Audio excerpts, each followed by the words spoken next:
तेरी कैद से मैं यूं ही रिहा नहीं हो रहा, मेरी जिंदगी तेरा हक अदा नहीं हो रहा।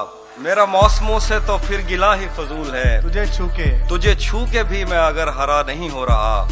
तेरे जीते जागते और कोई मेरे दिल में है, हाँ। मेरे दोस्त क्या ये बहुत बुरा नहीं हो रहा। ये जो डगमगाने लगी है तेरे दिए की लो, इसे मुझसे तो कोई मसला नहीं हो रहा। बिछड़कर उसका दिल लग भी गया तो क्या लगेगा, वो थक जाएगा और मेरे गले से आ लगे। मैं मुश्किल में तुम्हारे काम आऊं या ना आऊं, मुझे आवाज दे लेना तुम्हें अच्छा लगेगा। बाद में मुझसे न कहना घर पलटना ठीक है, वैसे सुनने में यही आया है रास्ता ठीक है। शाख से पत्ता गिरे, बारिश रुके, बादल छटे, मैं ही तो सब कुछ गलत करता हूँ अच्छा ठीक है। जहन तक तस्लीम कर लेता है उसकी बर्तरी, आंख तक तस्दीक कर देती है बंदा ठीक है। एक तेरी आवाज सुनने के लिए जिंदा है हम, तू ही जब खामोश हो जाए तो फिर क्या ठीक है।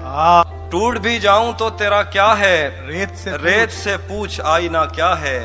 फिर मेरे सामने उसी का जिक्र, आपके साथ मसला क्या है।